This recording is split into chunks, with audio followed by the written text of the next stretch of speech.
Welcome to In Conversation with Steve Iverson. Our guest today is Melissa Interess, Director of the Town Department of Human Services here in Lexington. We'll be talking with Melissa about the services provided by that department and also about how the coronavirus emergency has affected what the department focuses on. So thank you for coming on today, Melissa. Thank you, Steve.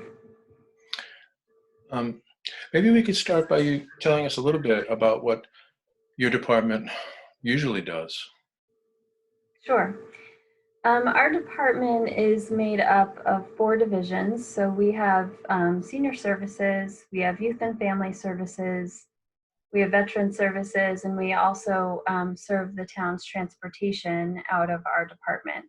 So typically what we're really doing for folks, for all residents across the lifespan, is providing resources, referrals, lots and lots of programming, especially in the 60 plus population.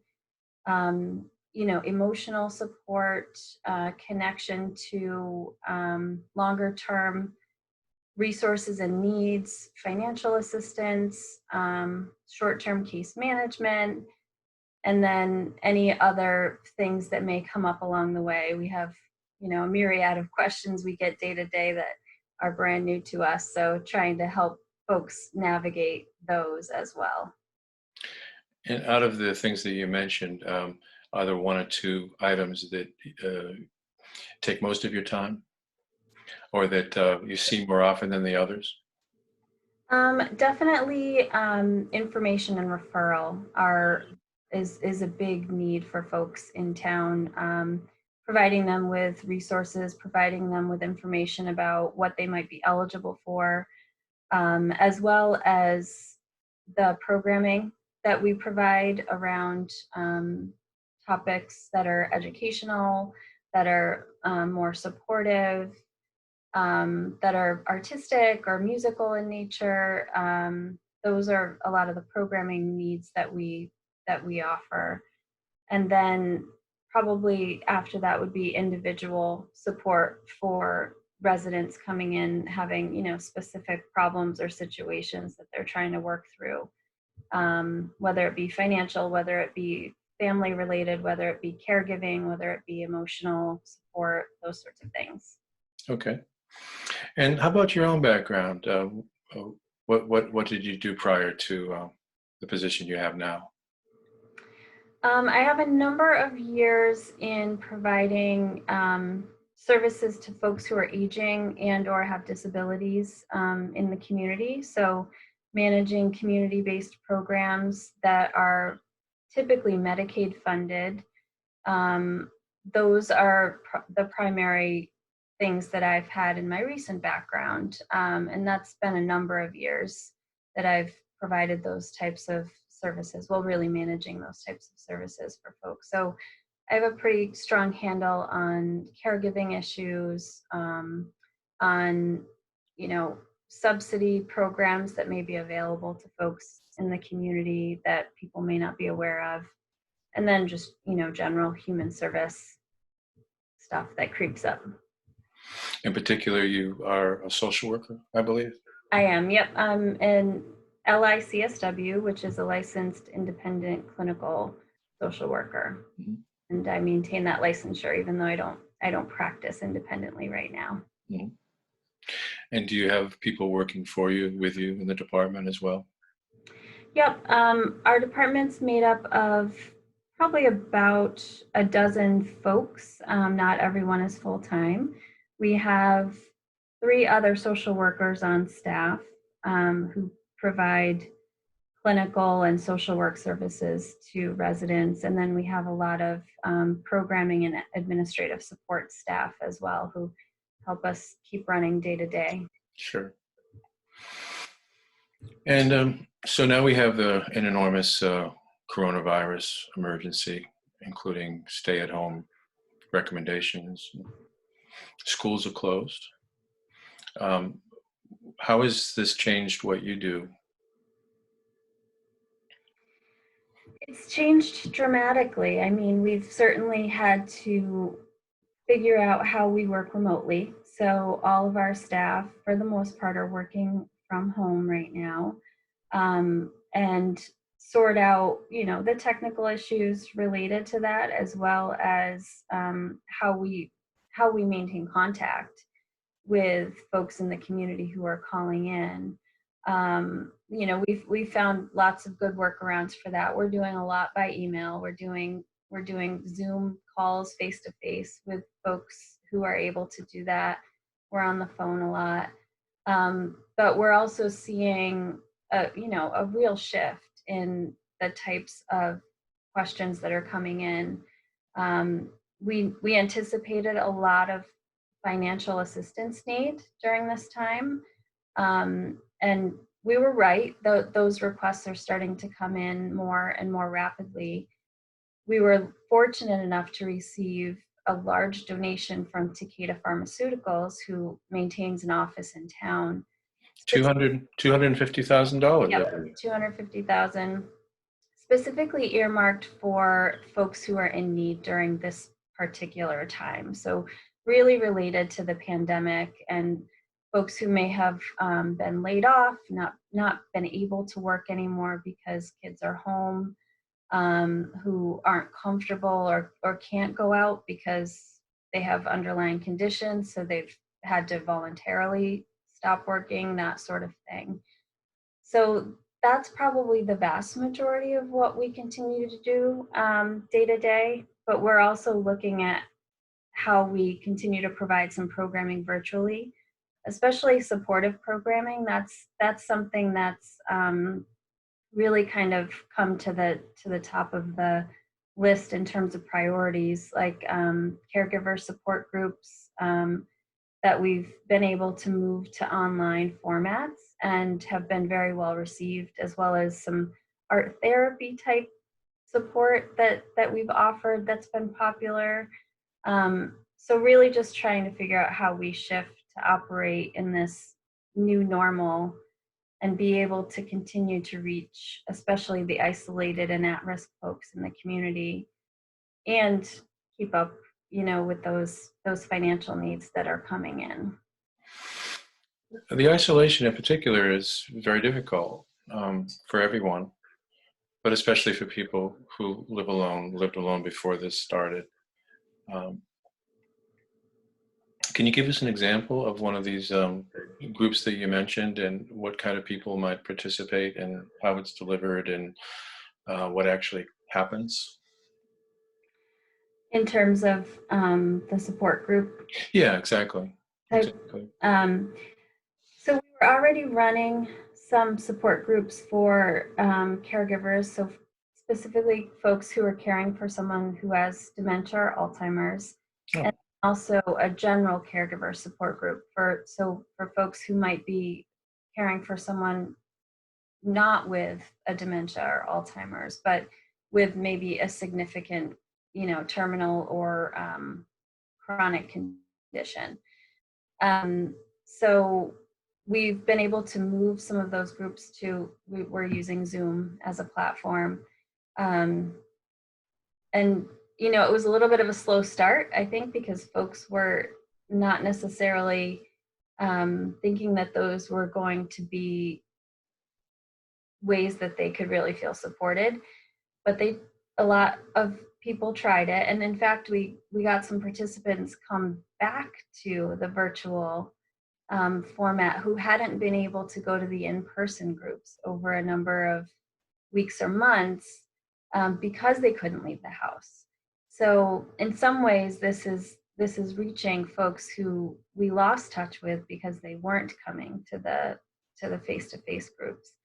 And some of the groups are requesting more frequency with these groups instead of the once a month that we used to offer before, because they're getting so much out of the more frequent contact. So that's one way that we've been trying to stay in contact with some of the folks who are more isolated. there's been some talk about how a lot of the changes that we're seeing now some of them might continue even after the coronavirus emergency has attenuated a bit. including using online services. I hear people talking about how they're just going to continue to do a lot of that because it works well and it's easier than going someplace often. Do you think that might be true for you as well? I think we certainly will use it more, especially as we start to reopen our services. It's not going to be 100% open. So I think that we'll probably need to have some sort of a graduated way that we start to reopen our services. And in tandem with that, I think we will continue to do some of the online things that we've been doing that have seemed to be successful and popular during this time.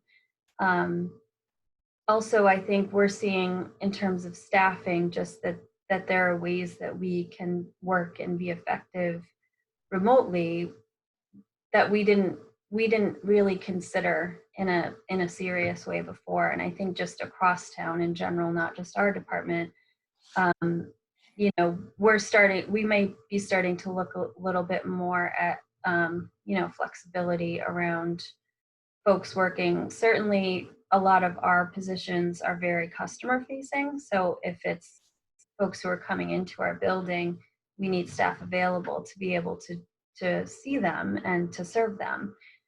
So that's certainly not going to go away.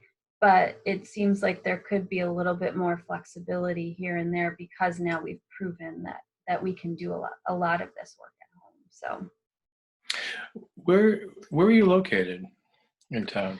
our department is located at the community center on Merritt Road, on that same property as the museum, the Scottish Rite Museum. The big, beautiful new community center that's a few Yes. years old now.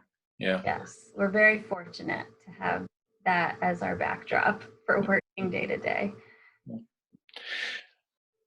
I've also been reading about how the coronavirus emergency has increased problems with mental health.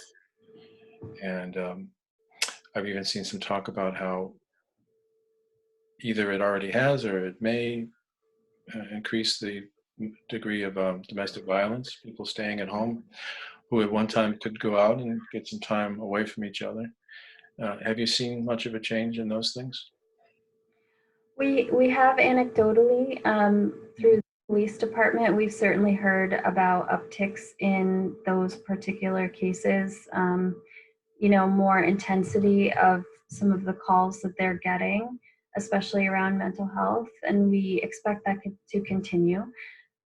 We have posted some resources related to both mental health and domestic violence online on our town website, but also want to make sure that folks know that we're available and we continue to be available, even as a little bit more of an immediate call to figure out what might be the best course for them, the best resource for them, what their options may be.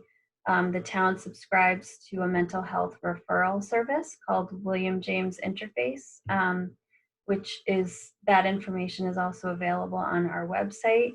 But that's a service that matches folks with a couple of therapists that may be taking new referrals at that time, to help them sort of navigate that system of trying to find a therapist, especially with any of the insurance limitations that might be out there as well.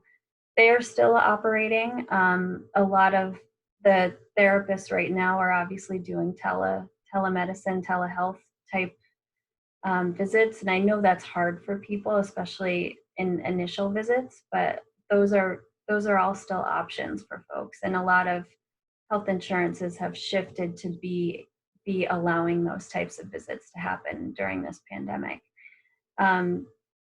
But we have social workers on staff as well, so are always available to be a short-term resource for folks to talk through a situation, to get connected to more ongoing resources, whatever it may be. So I can't stress enough that we're available, and people should always call us, especially if they don't really know where to go or what to do, because we're always willing to try to help people figure those things out and navigate situations. So your own staff might actually provide some short-term crisis Yep, intervention or supportive yep, counseling with yep, eventually a absolutely. referral somewhere. Yep, absolutely. Mhm. Um, a lot of people are out of work right now. Are you seeing more requests for financial assistance too? Yes, yeah, for sure. We certainly have a steady stream of those that come throughout the year, but um, we've probably seen, upwards of 20 requests in the last 3 to 4 weeks, which is actually probably a little bit lower than I expected, but they continue to come in. And folks are just really struggling because they can't work.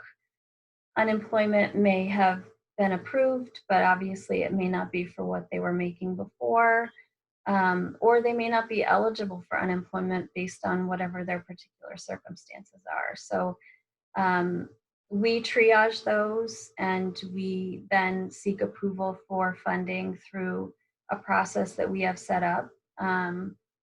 And then once approved, we have our finance treasurer cut checks for the specific payees, so the specific entities that are needing payment. Um, so we have a good process in place that's always been in place, but we're definitely seeing a lot more of that need. And how does the big donation from Takeda Pharmaceuticals connect with that? Are you distributing some of those funds through your own Yes. agency? Oh, I see. Yep. Yep. So we are sort of the assessor of the requests that come in. And then we send the request to town manager or his designee to just review it. And we do that confidentially. So we don't provide any identifying information to once it goes outside of our department. So it's really important for folks to know that if they come in, their identity remains confidential within our own department.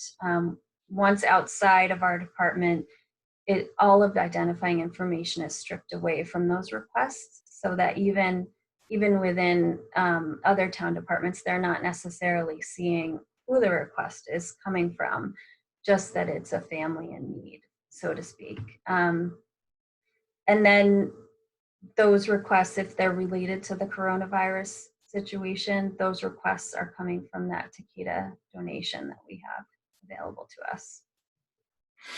It's a significant gift. It must be doing a lot of good. Yes, it is, and we're so appreciative, so Mm, appreciative of that. mm. And the schools are closed. That also must affect your department and what people need and what people are looking for and so on. What has your experience been there? Yeah, the schools have been great because they continue to support their students in whatever way they can. They're providing both breakfast and lunches to students who were on free and reduced lunches before. So that's something they've made available in regards to food insecurity for families. The schools are still providing that, you said? Yep, yep. And how is that done? So my understanding is that the catering that operates out of the schools are making those meals, and they're sort of doing a drive-through where the person pulls up and the meals are placed in the back of the car in the trunk in some way. I haven't seen it in operation, but that's my understanding is how that's working. Mhm. I don't know if it's every day that families come pick up or if it's a week's worth. I'm not actually sure how that particular piece is working. But that's been really good. And if families aren't able to get to the school, there are also volunteers available who are actually doing some of that meal delivery out to families. Um, I think food insecurity has been one of the other big things that we're seeing out of this pandemic.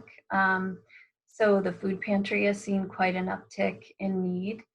And they continue to post week to week what their specific needs are in regards to food items. But they're just in general seeing more families coming through and more residents coming through who need that service.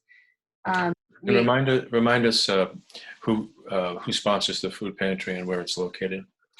So the food pantry is operated out of the Church of Our Redeemer on, I think it's Merriam Street. It's called the Lexington Interfaith Food Pantry. So I can't actually speak that much to the history of it, but it is operated out of that church. And they've made a lot of adjustments to how they operate as well. So folks can pre-order, and it will get bagged up by a volunteer who is specifically working for the food pantry and brought out to vehicles or brought out to individuals. There's also delivery options available. So they've made a lot of really great flexible adjustments based on the ongoing situation to try to keep everyone as safe as possible and to be able to continue to operate, which has been really great. As well, there's a group called Neighbor Brigade in town who has been providing a lot of volunteer services around grocery shopping, grocery delivery, picking up prescriptions or other types of errands that are essential for folks who can't get out or feel unsafe going out. So those resources have been hugely supportive in town. And I meet with a group of community resources once a week to kind of keep on top of what the current needs are, what's going on, what they're seeing with the folks who are accessing their services. So it's been a really nice collaboration. Other groups you'd like to mention besides Neighbor Brigade in that category? Yeah, we have some groups who are, providing masks or making masks. I know that there was some feature in the Colonial Times about some of the mask making, as well as a place that you could request one of the handmade masks. But there are a couple of cultural groups in town as well who are providing some of the surgical masks to folks who may need them. Not the N95, but just the more basic masks. All that information is on our website at the Lex Help page. So if people need masks, they can go through a request form through one of those groups to get masks, as well as I believe the mask making information will be going up on our website in the next day or so. And that was all the information that was in the Colonial Times about, if people want to sew and donate some time and some resources to making masks, then there are options for that as well. Okay, great. I believe that certain institutions, nursing homes, long-term care facilities have been particularly hard hit by this infection because it can spread so quickly. Is that correct? And is there any issue in town where we're seeing that? I can't speak to the specific locations and sort of where the cases are that we currently have in town. I do know that in general, nursing homes, assisted livings have been a bit harder hit because they're in more congregate living environments. So it's a little bit easier for the spread to happen. And I do know that there may be, some restrictions in different facilities around visiting, which have probably been in place for some time to try to reduce any incoming risk for residents. But I can't speak specifically to the facilities in Lexington in terms of concentration and where the positive cases are happening. I'm not actually sure.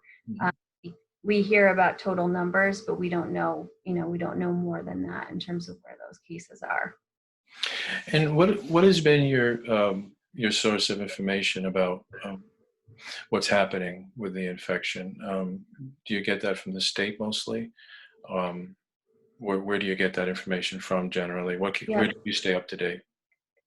Our health department has been really great at keeping us updated in terms of local case numbers, but they're in daily contact with the State Department of Public Health, and then we also have other folks who are on calls with the Lieutenant Governor's office, weekly with other agencies and entities across the state, FEMA, MEMA. So we, as a senior management group, we stay on top of a lot of that information by way of a phone call in the morning 3 times a week that we have, and we kind of review anything that's new that's come out. We review case numbers, and our health department has been incredible in terms of sort of staying on top of that and keeping us really up to date on, the latest and the newest information that's out there. I would imagine that you have ongoing, very close ties to the health department in town. Yeah. Yep, for sure. And the police department as well, you mentioned. We spoke about perhaps a higher incidence of domestic abuse, or the possibility of that. And do you have people in particular who you work with over at the police department when those things happen? We do.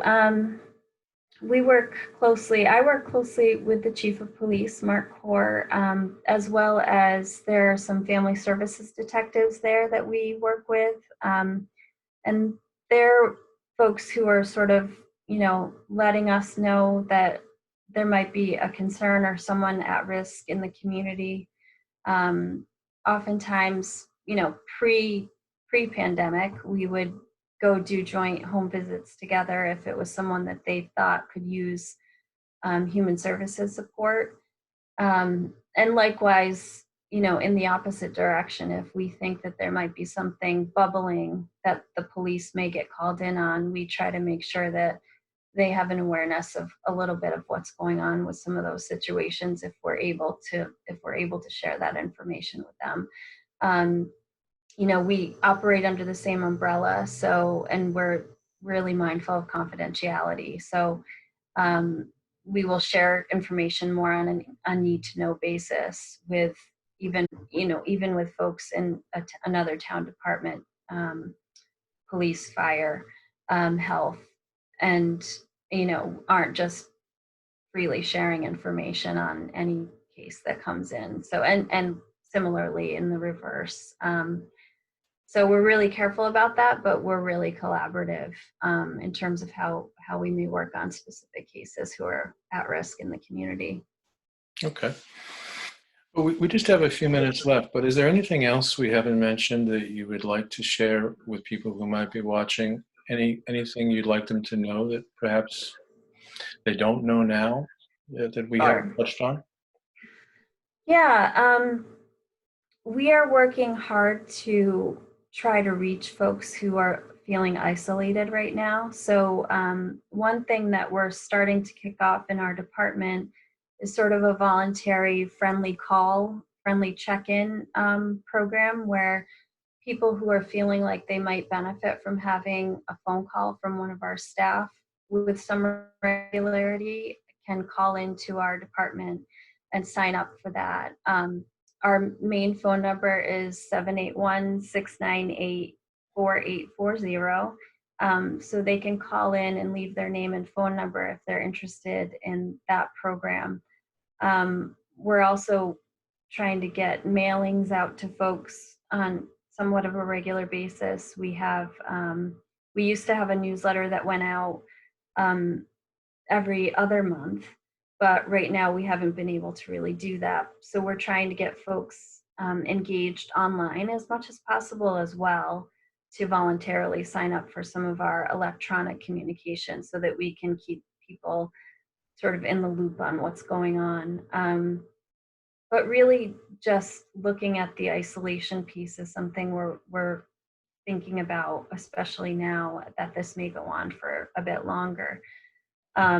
So, and if you know of someone that lives nearby that you're concerned about, we also have postcards online that folks can print at home, or we have postcards available at the community center, the library, the public services building, and the town office building that just say, hi, neighbor, I'm available to help you. This is my name, this is my phone number, and this is what I can help you with. And these are things that neighbors could put in other neighbors' mailboxes if they've never really made a connection with them, just to let them know they're available to assist with whatever needs may be out there. So we're trying to find all these different ways to stay in touch with people, get in touch with people who are isolated, and do it in the different modes that people may use. Not everybody's online, but trying to get that information out as much as possible has been, our focus at the moment. And, some people really aren't online.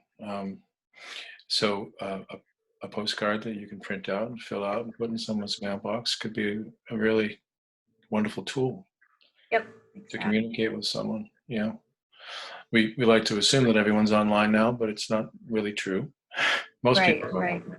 Yeah. Right. Most people are. Yeah. With obvious ranges of ability within that. So people might just have email, and some people might be able to go onto our website and find that information, but abilities and knowledge about how to find information is all over the map. So we're just trying to hit all the different ways that we might be able to reach people. Okay. Well, I'd like to thank you for coming on, Melissa. I've learned a lot about what you do and what you're working with now and what you're up against. And I'm sure this will be very helpful to a lot of people. Thank you. I appreciate the time. No, you bet. You've been watching In Conversation. Thanks for watching.